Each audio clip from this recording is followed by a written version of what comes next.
So everyone, welcome to the community event. So pleased to have this one on such an important topic, and it's such a pleasure to have Nadia Golenkova with us, and also Morgan Jones. Thank you so much for your time to kick off with us, Nadia and Morgan. Really appreciate it. Okay, Be our here. pleasure. Yeah. Ah, so this is a topic, everyone, that I was really keen to get going. I think Vic is on the line too, helped prompt me to get this event going. So thanks, Vic. And it's really what we're going to do. We're going to run it in a few parts today. So the first part is just going to be some questions with Nadia and Morgan, just exploring this concept of future of learning and what they've seen and what they're seeing. And then we're going to open it up to all of us to a conversation, really just to talk and cover off any topics or questions that we have, and also explore our own ideas. So, of course, everyone know the enterprise excellence community or is about us learning from each other. So we're lucky to have experts on, and then of course it's about us all just sharing our own ideas and learning after it all as we go through. So I might actually kick off, and we'll kick into the questions, but please just think of anything that you have as we go along. So I might start off first of all by just asking Morgan here on this, oh, Nadia on this question. Sorry, Nadia, like, what's been the recent trends in organizational learning over the last 10 years you've seen? Like, what's been the trends that you've been noticing? It's a really good question, Brad. And when you mentioned it to me, it actually took me in quite a reflective state over the last 10 years and what we've seen. I've worked on and off in a specialization in learning and development, as well as HR and other sectors. So I've seen, I guess, the trends shift in learning, both from a point of view of a practitioner and also from a point of view of a consumer or, kind of an employee. So for me, probably two that came to mind. One would be around the personalization of learning around the individual, right? So I think our traditional approaches to learning very much focused around, I suppose, a one size fits all, or at least a one size fits most approach, where, for instance, if you are running a leadership development program, well, here is our leadership mechanism. Here are the tools that work the best for everybody, and we're educating you on those tools, and it's up to you to implement those tools, right? Versus, I guess, what we're seeing now, and one of the things that we are particularly working on in TradeLink, and if I can use leadership as an example, is actually very much a personalized and a customized learning journey for each individual and each leader. So in our leadership development programs, we actually really focus about who are you as a leader and how do you lead as a leader. And yes, there are tools and yes, there are techniques, but actually the way that you apply them will be unique to you. The strengths that you will be using will be unique to you.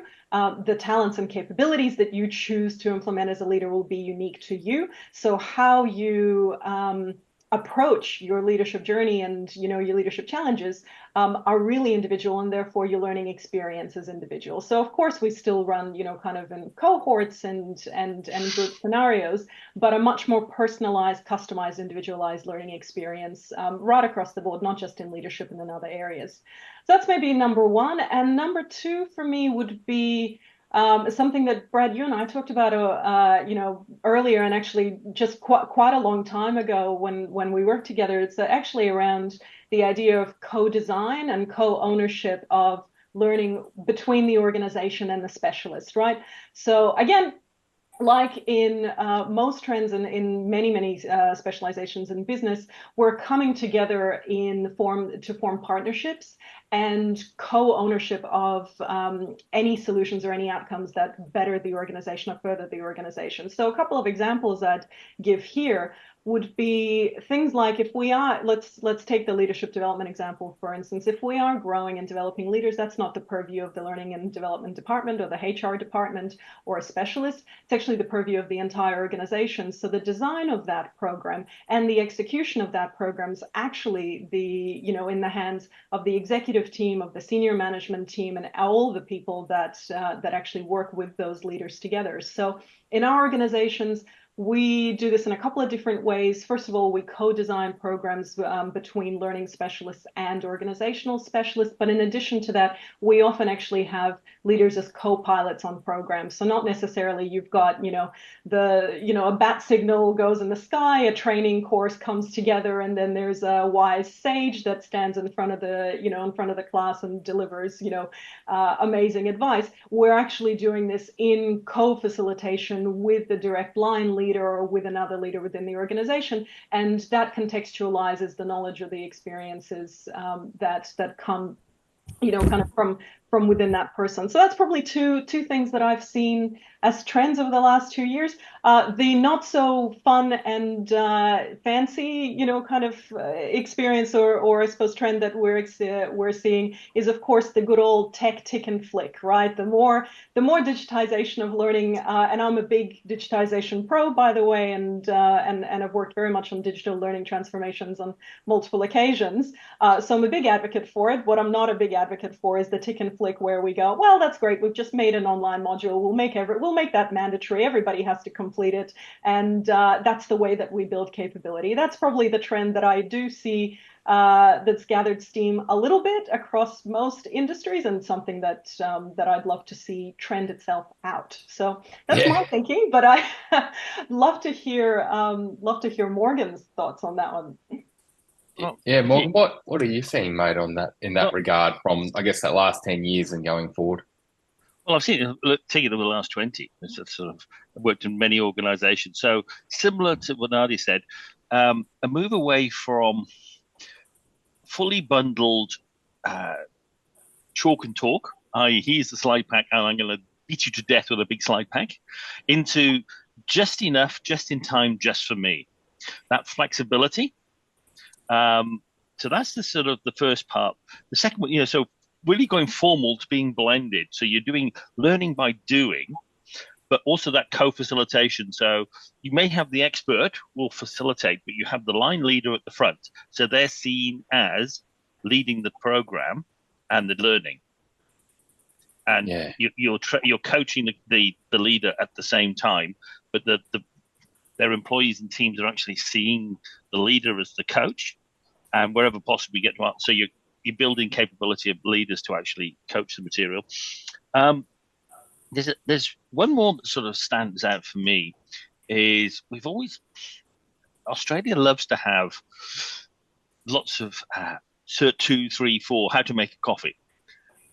We're very compliance based, whereas what I'm seeing the trend is it's not so much can I do a tick and flick and prove I can do the skill.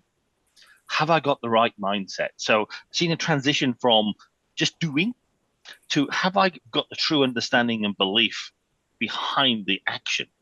So it's not just I've done my tick, I can paint a wall, but do I understand how to? And it's that more bigger sort of migration away from doing to actually the mindset and understanding that drives the doing and the action. Yeah. So those are the big things I've seen over many years. Organizations have moved, because I've run L&D and various organizations across the globe. Well, I think too, yeah, and I think too, a lot of your past where you're talking from too, when you're talking Caterpillar and Combank and places like that, which when you're in this position. Now, I can hear some common themes between both yourself and Nadia, and like I can hear this piece around real co-design and partnering with leaders and partnering with people to create that tailored in-house piece. I'm hearing the piece around. Oh, I just might I'm hearing that piece around. Really, then Morgan, yeah, that bit on just enough, just in time. But we've had this common problem Nadia mentioned on the tech tick and flick. Morgan, just a quick question to you: what problems have you seen come up as the main problems? And I'll come over to yourself, Nadia. I want to unpack this tick and flick piece a bit more. But any other challenges that you've seen actually rear up through what's happening right now, Morgan? It's that tick and flick is a compliance. Can I show I've read a document? Sometimes it's from a safety. Have I understood and can I apply it? So this tick and flick, people wanted, you can buy a black belt Lean Six Sigma belt on the internet. You just follow the slides, press a couple of buttons, answer a small quiz, and that's it. That's a tick and flick. Whereas what we're really trying to do is say, okay, you've done your learning, now apply it and show you the application in multiple examples that you've applied the learning and you reflected on that. So it's that, again, moving away from just proof and can I tick, did I see Brad do this, yes or no, rather than saying, let's understand why Brad did that and is he doing it for the right reasons. Yeah, great, Morgan. Thank you. Now, Nadia, on it too, you mentioned two things there with the tech tick and flick, and you also mentioned the involving the leaders in the co-design. I'm guessing that technology move where a lot of things went online could have actually disempowered leaders from owning the training and leading it. Yeah, do you know what? It's both. It as always, it depends on the leader and depends on how engaged the leader is and how close the leader is to their people, right? And how creative the leader is. So I think in some instances, greater digitization created what Morgan talked about, the opportunity for better individualization of learning just in time, just for me, just in the right moment. So it opened up these opportunities, and we've got leaders in many organizations that are making full use of that and are using that as a way to empower their people to take the learning into their own hands, right? So I see that, kind of on a day-to-day basis. On the flip side, if you've got a leader who perhaps themselves are disengaged, or a leader that's maybe not necessarily seeing the value in that learning journey for themselves and their team, then absolutely they can be taking the compliance mindset. But I want to riff on something that Morgan said, because it is very much, that compliance mindset is something that we see as a challenge, or I see as a challenge organizationally, just about in every single one that I've worked as well. And if I ask myself to dig under, well, why is that? Where does that mindset come from?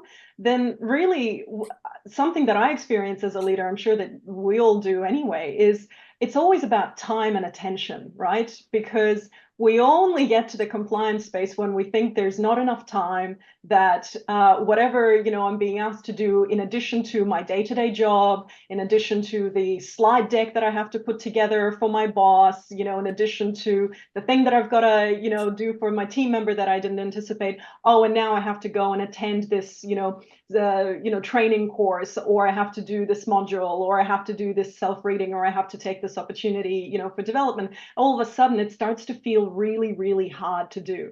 And those of us that maybe have a little bit of strength and responsibility and accountability always feel like we at least have to do something, but often it ends up being in that compliance and that box ticking space. For many people, it actually just ends up in a disengaging, or it's too hard, or I don't want to participate in this whole thing at all. So in terms of challenges as an L&OD kind of professional and person in space, for me, getting people to the learning experience is actually probably challenge number one, and it has been and will be, I think, for some time.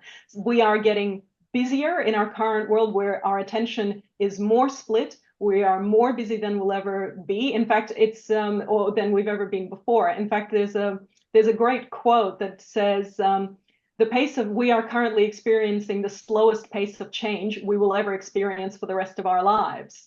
Now, that's to do with all sorts of technological and other advances we're experiencing, but it's pretty daunting when you think about it. Right now, it's the slowest it's ever going to get. We're only going to get busier than that. So I guess for me, countering that challenge is not just about showcasing the value of the learning experience, or the value of the growth potential for both the leader and for the team, but actually also balancing that with the well-being piece too, because sometimes if we are not in the right position to take that learning step right now, maybe we're in crisis mode, maybe we're in burnout mode, there's actually a little bit of a balance that we've got to do there too. So for me, that kind of compliance piece is tied very closely to time, attention, and well-being.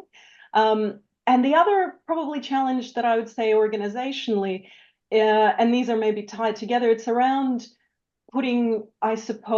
articulating the value and priority of learning for the broader organization and at an executive level as well. Now, I think one of the great trends that we've also seen is the opportunity for both HR and learning in particular to occupy space, to reside as part of a strategic intent of a business. And many businesses that are succeeding are doing this part really well. But nonetheless, it's an ongoing challenge for professionals in this space and for advocates in the organization to say, hey, actually, spending time on this, spending money on this is worthwhile, and this is how it's creating value outcomes, both operationally, organizationally, and commercially for our businesses or for our non-for-profits or for other organizations, right? So that's always kind of the internal piece that I see in terms of challenges. And folks, just in case, you think I've missed it, we've got a whole bunch of challenges coming at us from an industry point of view as well. We've got a multifaceted workforce coming our way. We've got mass migrations that are predicted over the next 5 to 10 years that require totally different skilling and a totally different approach to skilling. For us, we've got tech transitions. So anybody who's been following the AI overview, kind of debacle from the last week and the work that's happening around the generative AI space, we can see how transformative that's going to be. And for all of that, there's a broader learning challenge around creating trustworthy and sustainable organizations. And I actually think those organizations that help their people tackle and I suppose prepare themselves and prepare a level of resiliency for the changes that we're seeing at a macro level are the organizations that will build trust, are the organizations that will build capability, and are the organizations that will win. Sorry, I think I feel like I've gotten onto my L&D high horse, so I better hop off that first. For you, Brad.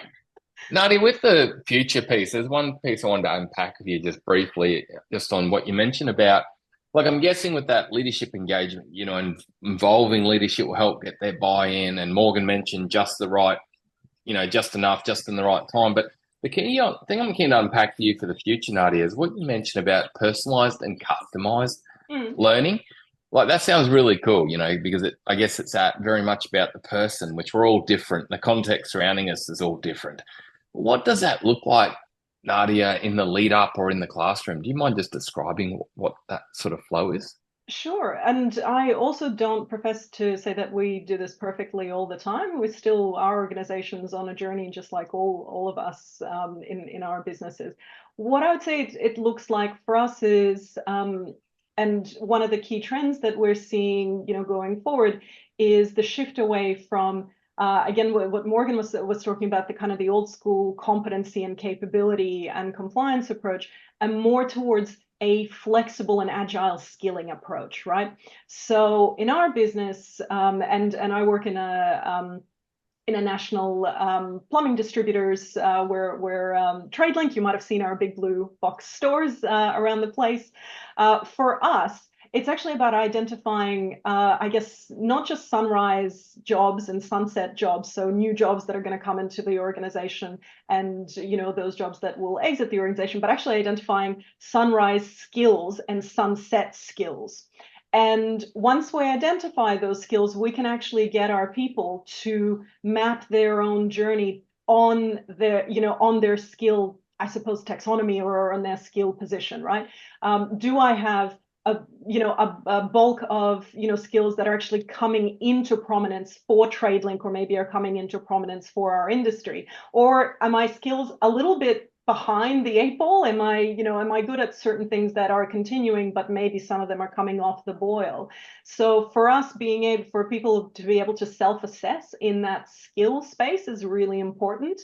And as a result, when they self-assess against this skill mapping experience, we can actually target their learning experience through our Learner Central platform that we've built, that's customized to an individual's needs and customized to our skill requirements, right? So if I self-assess myself as having really great digital skills, well, guess what? You don't need us to help you in that space. You can actually probably help others. This is where we will use you to mentor and coach others and use that capability. But for instance, happens if your, skill set is fairly low, in another area, that's when we can actually come in and support you and help you.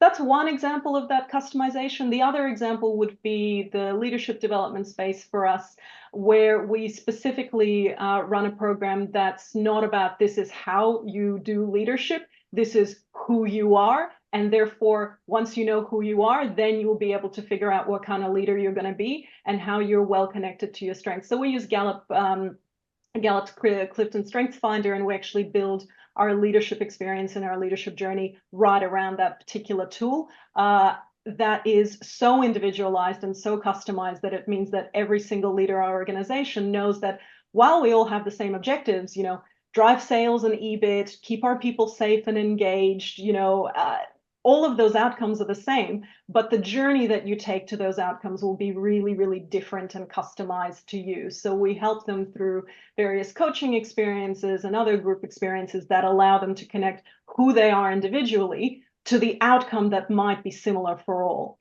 That's hopefully gives you a couple of ideas of how we're tackling this, but I'm super curious to learn from others in this group about maybe how you're tackling that space yourselves.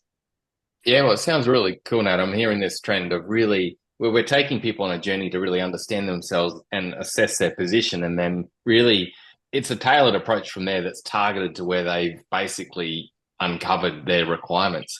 It's really cool. I see James has got his hand up. I might let James jump in with a question to Morgan or Nadia. James. Yeah, I think Nadia really covered pretty much what I was going to ask, but I thought just in the subject of personalized sort of training packages, I thought one of the sort of greatest points for that is onboarding. So I just wanted to hear Nadia sort of say how that sort of fits in, and Morgan can chime in, of course. Yeah, so thank you very much. I'd love to. I'm going to throw it to Morgan first because I feel like I've been flapping my gums for a little while. Thanks, Sonny. Cheers, Morgan. And Morgan, too, your view on the future with that too, mate. Well, it's an interesting one. Onboarding is probably one of the worst things any organization do. Most of them are appalling. Let's be blunt about it. And especially more senior leaders, we are really bad at onboarding senior leaders. You've got a job description, get on with it. So as a process and how it links into, right, okay, we've onboarded you. So there's some world-class organizations, something like Abbott Industries have won 7 or 8 Shingo Awards. What they do is they interview you, identify your strengths and weaknesses. They then onboard you for 3 months. And then at the end of the 3 months, they then do a skills assessment of where you are, both at interview, and they say, well, Brad, you're really strong at that, and an interview and weak at this. We've observed you weren't as weak as we thought. However, you're not strong in this area anymore. So then they tailor the development plan and ongoing learning. This is the piece, what happens, people say, oh, it has to be a learning, so you've got to go and do a slide pack or online course. Actually, sometimes the learning may be a mentor. Go and learn, go and be a seconded, do a little bit of work in your customer or your supplier's area to really stretch your understanding. So onboarding for me is something I've seen very few organizations get it right, but when they do, it's amazing how quickly that person comes up to speed. And also, the really important piece is staff turnover between those who really get their onboarding, because it's that employee promise. This is what I've committed to you on when I'm recruiting you. Then you get in, your experience is totally different. You go, but you told me I get all of this, and what I actually see, my experience is totally different. So that onboarding piece is for me quite probably the one area if we could get right, but it's not HR. HR, sorry, you're useless. You do all the documents. The people who should be onboarding is the people leader, is their line leader and their team. That is where words, Morgan. Absolutely. Well, I used to run L&D and HR and everything else, and it's again people who say we got to control it. No, you haven't. You've got to build the capability of the line leaders to own it, because that is where once you get the line leaders' ownership, it transitions. So that co-development stuff, you may do all the legal stuff, and they have to come around. But if you get that leader leading and onboarding their team, welcome to this team. Welcome to this. Welcome to TradeLink. This is what we value. This is how, not only why we exist and what you've got to do, but this is how. And this is probably where most people, we tell people what to do. And sometimes we're good at telling the why, but we fail to get the consistency of how you deliver that. What's the behaviors? What's the underlying beliefs? And therefore the experience that drives all of that. Anyway, That's neat, Morgan.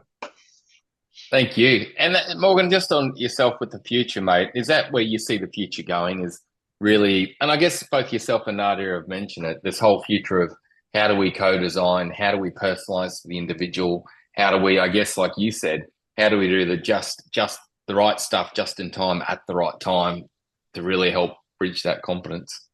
Yeah, I think the challenge going forward is, and Nadia mentioned, is time. Leaders don't have enough time to develop their people and coach their people, but by coaching their people, they create time. So I haven't got enough time to help you, but then you're struggling, so I have to spend more time distracted. So for me, it is a future trend, but how do we focus on putting time in the right places rather than demands and noise coming from there? What is the most important thing? And as a leader, developing your people is one of the core attributes you need to get right. And part of that is onboarding, mentoring, coaching, one-on-one's effectiveness. And some of that may be really pushing back on development plans because people want to go, can I go to this course, this conference? Let's just look at where your strengths are. Because the research has shown that most people say, my weaknesses is here and here, so I have to turn those into a strength. Actually, fundamentally, unless that weakness is a derailer in your role, you should focus on something you're average at and turn it into a strength, because that is where you get such a return on effort and people will see the difference. As long as you don't do something silly around the office, that's the question.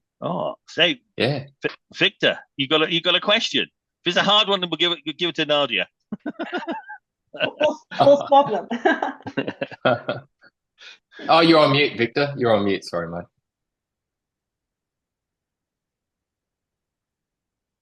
And everyone, think of other questions now, team. That's there we go. We're right, folks. We've got you, Victor. Thanks, Victor. Yeah, thoroughly enjoyed the conversation so far.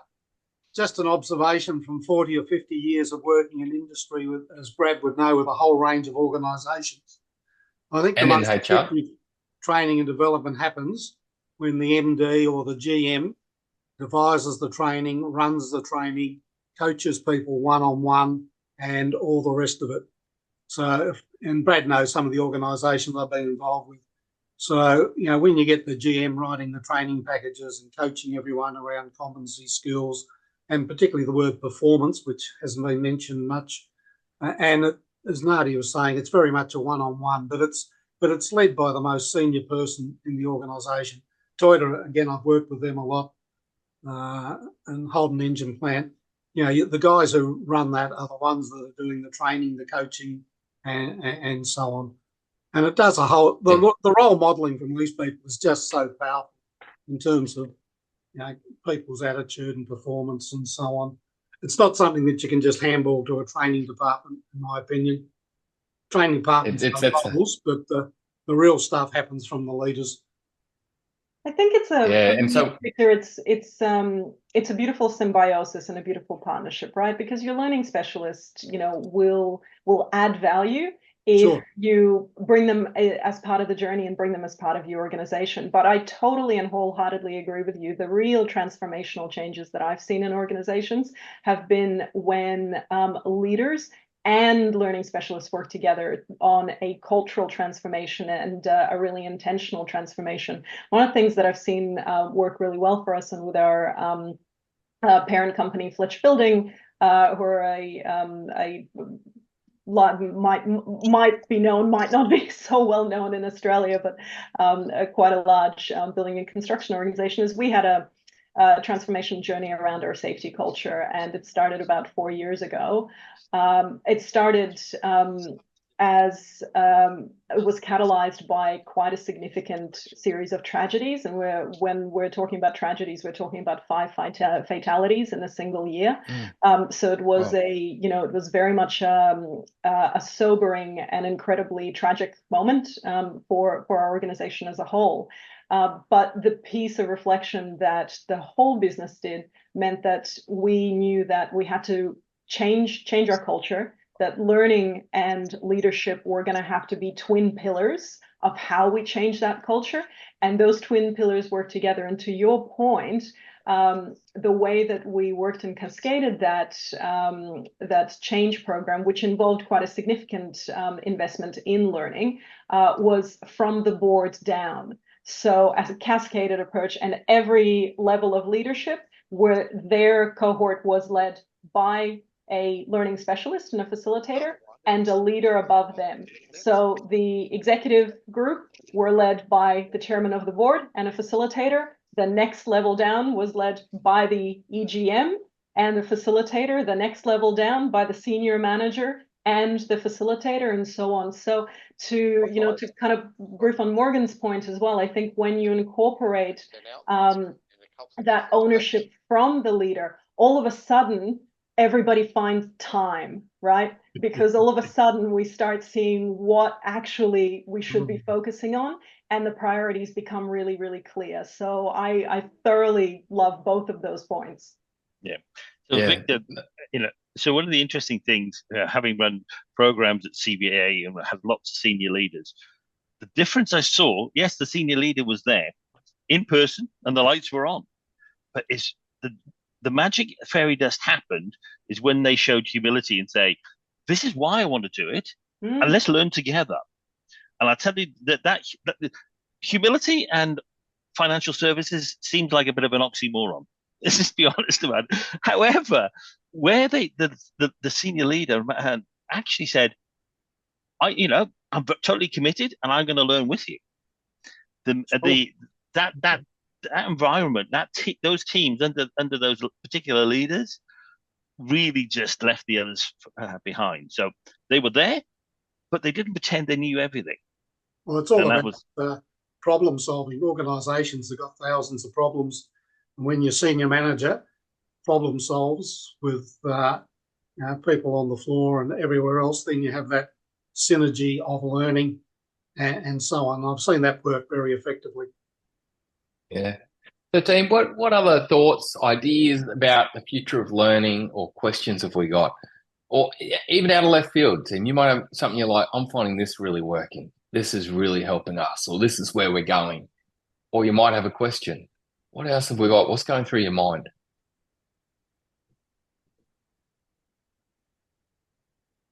I can share, Brad. Yeah, why not? Thanks, So James. yeah, we're going through a journey of coming from the ground where we've got no standing operating procedures whatsoever.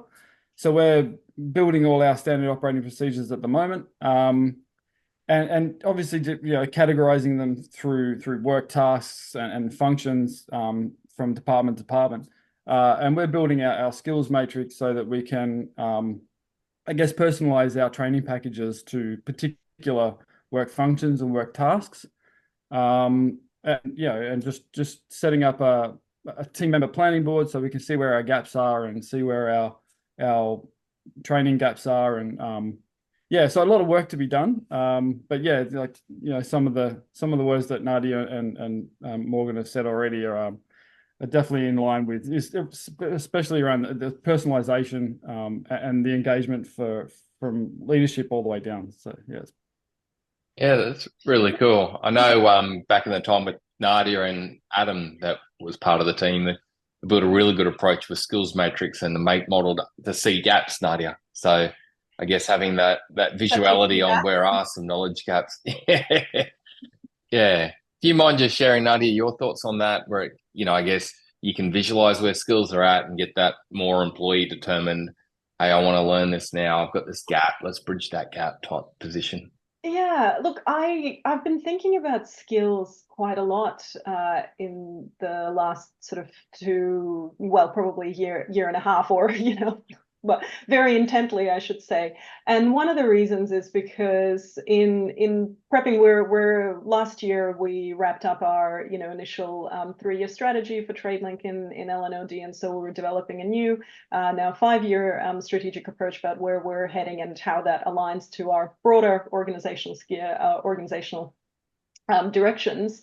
So a big piece of research that really struck me is that really long term, the trend is going away from jobs and it's actually going towards skills, right? Because really, what is a job is a combination of various skills. It's not necessarily a combination of tasks. It's the skills that you bring into it. And most of you have had this experience where you can start a job, but the way that you do that job and the skills that you bring into that job actually means that that job morphs around you and changes quite a bit. So while yes, traditionally and probably for a period of time still, we will be hiring for, this type of operator or this type of, retail worker or something like this long term, the link between jobs and skills will weaken, and actually we will start hiring and looking for specifically skills more over than job experience. So I guess our approach at TradeLink, and something that we started back in the day, Brad, when we worked together, is how do we itemize skills, but in a way that is not as unusable and as cumbersome as kind of competency matrices and various large books of competencies that are only really used to break a glass in case of emergency if there's like a fire alarm or something. Because these things are written with beautiful language, with flowery words on 500 different pages that you have to use an appendix to navigate, and never ever see the light of day. So one of the things that I've been thinking about specifically is how do we get skill positioning very, very visible and very, very quickly identifiable for people, so they can understand where they're at and where their whole team is at, and map that team immediately without having to go through an enormous amount of assessment. Now, of course, it needs to have grit and validity and reliability behind it. So it's got to be a really strong tool, but it's got to be a really easy tool to use. So that's kind of where I've been thinking about introducing and why we've gone in at TradeLink in particular. And some years ago, we worked on a similar piece of work and introducing in another organization this kind of skill mapping approach. And ultimately what that does long term, it's at least if we read the research and if all the pundits are right, is that it allows for much greater agility within the organization and much more agile skill deployment in various requirements that the business needs in terms of responding to market changes, in terms of responding to crisis, which we're seeing more and more of these days, right? And we've all just gone through some fairly major crises, and they won't be the last ones. So that identification and total integrated visibility of your talent position in the organization allows you to take stock and then deploy those skills in the right times in the right response, strategically or commercially as needed. That's my thinking around it. Yeah.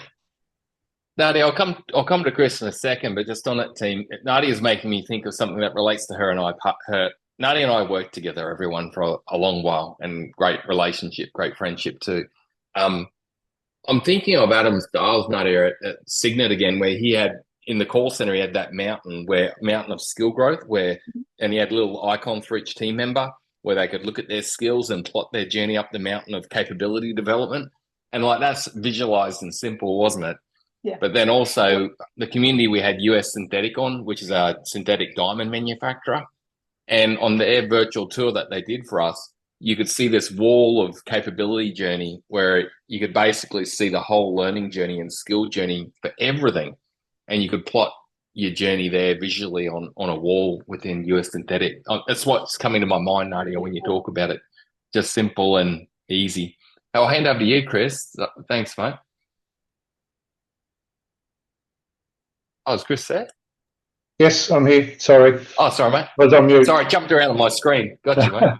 No problem. Look, sorry, I'm very conscious that I came in late, so I may have already missed this, and I apologise if I had. But I'd be very interested in the thoughts of how you feel AI will play a part and what role it will play in actually tailoring the whole gamut of the training process, from the onboarding through to the upkeep of skills, and how you would expect that will be managed as it progresses or develops. I love that question. I might throw that question to Morgan to start, but I'll give my 2 cents. But I'm conscious that Morgan probably got quite an interesting view here. Well, AI, and people are either scared of it or it's a wonderful opportunity. And as I mentioned earlier, there is a migration in development, talking skills and capabilities. Not just can you do something, it's demonstrating the work and then the outcome. Now, with AI, what AI allows us to do, especially in the continuous improvement world and everything else, can give us insights much quicker to help us focus. So we either be afraid of it, or it's going to steal my job, or it's going to help me be more effective. So for me, most organizations are drowning in data, not very good at insights. Sort of information, converting that data into information, and very few insights. Whereas I think AI could guide us, but if you go blindly into AI, it could lead you up a garden path. So it's actually being more curious and go, why is that data showing that? And it's more developing curiosity from when we were young. When we were very young children, we were all curious. That gets beaten out of most of us as we go through university and business. But actually, if the AI can help us tap into a wonderful skill and capability. So for me, I'm excited by it. I haven't used much of it. I've even been toying, why wouldn't I use AI to help me write my next book? I've got 9 on the go, so maybe the 10th one could be helped. AI can. So you won't have to have Morgan. You can just have an AI version. So that's my thoughts. I think it's an opportunity for the future. I love it, Morgan. I agree. Similarly, I think there's great depth of opportunity, and I agree to Morgan's point around it allowing and freeing up more, I suppose, capacity for data insights and processing of vast and very complex models to give us something that's easy and digestible in a quick way. Absolutely, that comes with a buyer beware, kind of caveat emptor approach. Something that I've been seeing in particular, Chris, in the education space, and that comes, I guess, out of some experience in working for universities and teaching at in tertiary space, is the use of GPTs and natural language models to democratize coaching. And that's probably, if you ask me what's one thing around AI in this space that you're the most excited about, I'm really excited about this. I'm a really big advocate for coaching. I think it's a transformational experience for most people, not just leaders, but for most people. I also think it's a transformational skill set that every single leader needs to have, and I'm sure, and I think I've got a lot of people here on this call that would agree with that. So being able to coach, knowing when to stay silent, knowing when to ask the right question, what kind of question to ask, is incredibly powerful. So most people, but the problem with coaching is that it's highly time intensive, right? And not everybody, it's also very expensive, right? So not everybody has the opportunity to have a coach. Now, with the coming of, some really advanced, and if we're looking at, kind of models post GPT-4 and the most recent, kind of OpenAI models, they're incredibly good at coaching. And you can write certain kind of GPT prompts, as we are now seeing happen in tertiary education institutions, where you can have your own coach, your own private personal coach, for $20 subscription a month, or very soon free if you're a subscriber to Microsoft, right? So if you're in a space, for instance, where, hey, I'm a new leader, and maybe I'm a bit embarrassed because I don't know how to deal with this conversation or with this situation, or I've got this employee that's really tricking, kind of is tricky for me to handle. I now have my own coach that's incredibly powerful and can prompt me with the right questions to come to the right solutions. So that's that's a piece that I'm really, really excited about. Lots of schools are using, kind of GPT coaches to help students, answer common questions around, homework and things like this.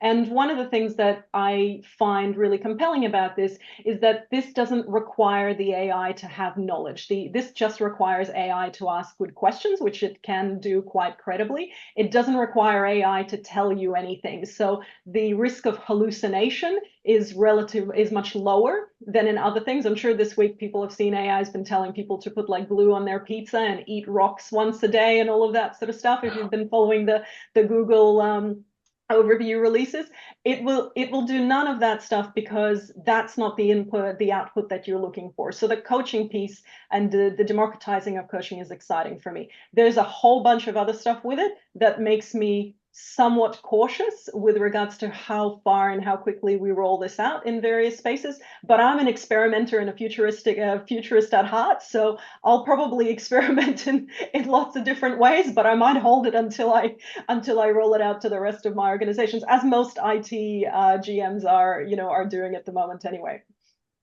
Yeah, thanks, Nadia. I've seen my boy's been learning algebra through a chat GPT coach with his school. So it's been, cool. I'll tell you, I'm glad that's there, because I do not know algebra. I'll pass over to John Broadbent. John. Afternoon. Just to follow up on the education piece as well.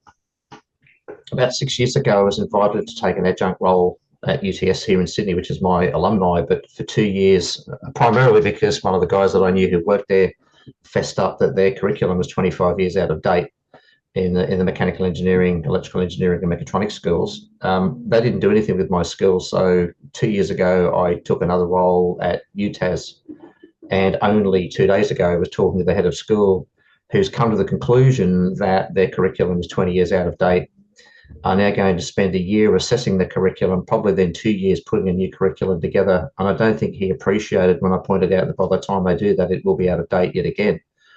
There's a great phrase that says the illiterate of the 21st century won't be the ones who can't read and write, but the ones who can't learn, unlearn and relearn. And University College in Tasmania sits between UTAS and industry. And one of the things that they're exploring at the moment, which seems to be getting traction, is experimented with micro-credentials. So following your comment, Nadia, about skills matrices and stuff like that, they're actually allowing students to do, say, a single level basic finance course that they get a credential for, that's a micro-credential, but then they can do a level 2 and a 3 and a 4, and they can then decide what it is they want to do to work in, for example, a manufacturing production environment. So they can do a bit of project planning or financial management or whatever they decide to do. And the whole idea is that as you do this over time in a part-time basis, you can accumulate enough points to then be awarded a degree. Yeah, I so empathize with you, John, on that, because I really, for me, that's a better outcome. Completely. So, I'd love to see our vocational education system move to a similar model as well. So I think organisations can have a look at that as well. And I also know of some organisations that have given people within the company, someone in sales wants to learn to be a forklift driver. So they will cross-refer, and someone who's a forklift driver might want to spend a day on the road in a sales role, and giving people opportunity not to be singularly focused on a job that's not necessarily satisfying them at a deeper level. That's my 2 cents. It's really that personalised agility and learning, having it transparent, being able to tailor and choose that path. It's common themes, isn't it? Thanks, John. Victor, I see you've got your hand up, mate. I'll hand back over to you. Thank you for the comments around AI and ChatGPT. I've been using it for about a year, and I think it's the most amazing, powerful tool I've ever seen in my entire life. But the big proviso is that you've got to be a co-pilot. You don't trust it 100%. It's a source of extra information. It gives you angles and perspectives you may not have seen, and then you customise that to what you need. You just can't use it blindly. So there's no point saying, write an essay on X, Y, and Z, and that's it. You've got to then modify it, adapt it, make it suitable. The other thing, I've just started facilitating a users group on AI, and we've got 10 people together. And we're just going to experiment. That's what it's all about. Hey, Morgan, if you want to write a book, I'll send you some really good information about how to use AI. Again, you've got to put your own flavour and your own emphasis, but boy, it's going to shorten your time span on putting a book together, let me tell you. And give you different don't say that, guys. Yeah, you can write. I've got 2 coming out this year. But, 2 this year, so that's the challenge. Yeah, Nadia, going back into training and development, I just see the potential as ginormous, and you just got to get on board and use it wisely. I could talk all day about it, but I won't. I'm a big fan, but for anybody who's interested, and Victor, you probably are all over this because it sounds like an area of interest for you. My big plug would be Ethan Mollick, who is a really great commentator in the AI space. He's got a really great blog that he writes, and that just gives a really good overview of our position on AI and some of the opportunities that it brings, as well as some of the risks and changes that it's going to pose for us. But yeah, 100% transformational. Are we using it within our organization to its full potential just yet? Probably not. But I see incredible changes that it will bring, not just to learning, but I think almost any job that we can think of. Thanks, Nadia. Just very briefly, I got a really good article from the Wall Street Journal today where they evaluated 5 bots, and it's a very in-depth article. I'll send it through to you, Brad, and you can then circulate it. But it's by far the best article I've seen. They come through thick and fast, but I thought today's article was excellent. Thanks, Victor. Appreciate it, mate. Well, I'll look up Ethan Mollick too and put him in chat now as well. And I'll hand over to Alicia. Alicia. Sorry, I'd put my camera on, but the internet's a bit fluky. But just on AI as well, it's a bit of bit of research I've been doing on for my master's over the last couple of years as well. And it's a great tool. It helps teachers. It is, it's going to save us a lot of time in learning and development. The biggest watch out from a lot of the research as well is, where is it created? Where's the information being drawn from? And there is a lot of cultural bias and also gender bias as well in it. So as learning professionals, we have to keep that in mind based on our cultural structure of our organization, and that we're making sure we check our work. Does it fit our organization? We can't just go throw in all the documents, spit out through AI, do a quick check, go, yeah, that's great. I've saved myself, days of work. But really making sure we do check that. Yeah, too true. It's that buyer beware, like everyone's been saying. I guess we have to be cautious with what comes through there. David, over to yourself, mate. Oh, David, just regarding AI, we're quite a bit down the track with AI. So the comments around gender bias, I understand that, but some of the more evolved technologies actually filter a lot of that out, or you can. And what's really fascinating, particularly with some that we're looking at, is unlike what Facebook and all those social media platforms say they can't do, they actually can. So there's a great big ethics part in it around, filtering out racism, misogyny, all sorts of political commentary out and bullying out of it. So that makes it, if the right selections made, a much safer platform. We often view it, and it's an interesting one because it adds equity. And I know a very basic program that my son built at uni using AI, and it was basically a thesaurus that allowed, and they had a very targeted audience with disability, and allowing them the greater capacity to be able to read was just their whole mindset. Where for us here, we see it not just from a learner's perspective, but also an L&D efficiency perspective as well, because we got quite a lot on playing catch up. So we're able to use our generative AI in much simpler ways. Our content becomes much more, our ability to develop more quicker becomes far greater than that. And that's just the start. And we're looking at other more advanced technology than what we're currently using. So a few things I've seen. So on that front, it's actually a very interesting space to be. I think ChatGPT for me is a lot like Tesla. It got the kind of the first mover advantage, but and we're using Synthesia, which has an element of ChatGPT, but much more. And so the sense of reality is getting further and further removed, and I think that's a bigger risk. But more from a social perspective than an L&D one.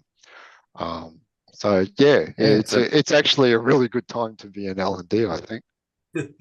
Yeah, especially too with I'm really hearing this theme of this supplementary type piece where it can be there with you, be your companion, help you learn, see different things, help you explore different elements. I think the other part is more about the ability to personalize and that rapid rate of adaptivity, because we talk generative, but there's also merging the adaptive side as well. And as we see that adaptive side evolve more, not only just from data, that's where our capacity to reach individuals becomes far greater. And that's where we start looking at then where does performance really sit and driving that beyond learning. Brad, I think you've got your speaker for your next webinar on AI sorted. Oh, I think so too. Like it's certainly an interesting time we're going into, isn't it? Like it's amazing. Dan, I might hand over to you for our final piece, mate. Yeah, thanks, Brad. Morgan and Nadia, I'm currently working in mining, trying to help link operational excellence to the operating system that's been deployed, and they're starting to GM and managers starting to understand the importance of focusing on capability over getting in the weeds. The challenge we have is the sheer amount of top-down demand on reporting up that actually takes away from true time with people, and the organizational culture isn't moving as fast as probably our maturity at the operation. Any ideas on how I can help the GM and managers navigate through that space as they want to transition into having the time to focus on people and remove their frustration of feeling suffocated by the layers above? So I want to check so I understand the GM and the leadership team are on board on the journey around focus on capability, but they are feeling constrained by the fact that they have to constantly report or the demands from the layer up. Yeah, correct. Yeah. Yeah. We have the same problem, Daniel, I think. I don't know. I can raise my hand and say in my organization, I think we all have similar challenges. I'm curious with everybody else's advice here, but for me, I think, you make time for what you make time for, right? So at the end of the day, there's all sorts of fancy strategies, and there's all sorts of very credible and important tools and solutions that you can bring in, and without knowing specifically the context and the politics and the scenario, it's really hard to propose them. But for me, it's always been about you make time for what you make time for, right? And if as a leadership team there's a sense of agreement and a sense of trust, fundamental trust, to back each other in that commitment and to back each other in that priority, with the layer up and with the layer down, because the layer down can also challenge that too and go, well, hang on, why are we wasting time on this when we should be busy with this, that, or the other thing? If there's a sense of trust in that leadership team and a sense of agreed commitment, there's some basics around Lencioni, for those that have read his work. I think that can be an initial building block or at least a small crack in the door that can lead to, I suppose, more opportunities to work in that space. But I'm gonna throw it to others. Maybe Morgan, you'll have a really different view on this, maybe. So Dan, give me a call tomorrow. We'll go through. Ultimately, it comes down to the demands coming from the organization's lack of trust. Yeah. Okay. So they want more and more, and this is where the GMs and senior I don't feel empowered to push back and go, hang on a second, is it you don't trust me? Why do you need? We actually just accept And this is something I can help influence with their 1 up and 2 up, because it happens. Lots of cascade demand down steals time, and then they say you're not delivering on your operating system performance. So we go, okay, I'll give you some very targeted stuff tomorrow, and we'll have a chat. But fundamentally, it's getting the GMs to feel empowered to push back and go, no, you're asking for extra demands. Do you not trust me? And and then you have a different conversation rather than just saying you've got to have all this. Why? If you have that information, what decision are you going to make that I can't make? And it's an interesting accountability and responsibility. Thanks, Morgan. And cheers, Dan. And it sounds like it, and Morgan. It sounds like there's these common themes, And I think one thing that's been going through my mind is this virtuous loop that I think Nadia you hinted to. There's this virtuous loop where we're developing people, we're growing people, we're enhancing capability. Our time's becoming less demanded. There's less fires, things are working. And there's a non-virtuous loop where, like Dan, I guess, like you said, demands are coming down on flat chat, can't get to the position to develop people, go, go, go, go, go, go, go. And it's sort of like how, I think, Nadia, you said it's like getting that inch of the opening the door, or Morgan, where how can we get a little bit over there and get to this virtuous side? And there's some really cool stuff there with us for the future. Well, everyone, I'm conscious of, oh, sorry, Nadia. I was going to say, I love that Morgan and I both came at it from a perspective of trust, and I think that's the solution there. So there's, from Morgan's perspective, gain trust with the next layer up, but from my perspective, similarly, build trust within the leadership team and down. So I thought that was almost coordinated, Morgan. If I knew it wasn't, I'd feel like it was. Yeah, and it's interesting. We talk trust, but trust is a dynamic an individual thing. You can't measure it. But what you can measure, a leading measure for trust, is respect. And if you start to get working on respect as the behavior, that will lead to trust. Rather than say, oh, you've got to trust me. Well, actually, let me show how you showing me respect by asking for all these demands. And so I'll talk to you because that's something that's coming in something out September 25th. There's a stuff around using respect as a leading indicator on trust. That's neat. Well, everyone, I'm conscious of your time, and I just want to first of all thank Nadia and Morgan, and thank you all for sharing knowledge and helping us create a better future together. Coming up, we've got some other events coming up very soon. So next month, we've got the GM and ex-GM and People and Culture Leader of Toyota America, Michael Jose, on the community. He's on talking about organizational change and leading culture. He wrote the book Toyota Culture. And then the next month we've got coming on too, we've got this chap, Frank Devine, Frank Devine wrote this book, Rapid Mass Engagement. He works a lot with sites on rapid cultural change and sustainability. So it's a lot coming up, but I appreciate your time. Nadia, Morgan, thank you so much. That was awesome. And everyone for your knowledge contribution and just helping us. Thanks so much, everyone. I hope you have a great afternoon. I'll catch you all soon. Bye for now, everyone. Thank you. Bye.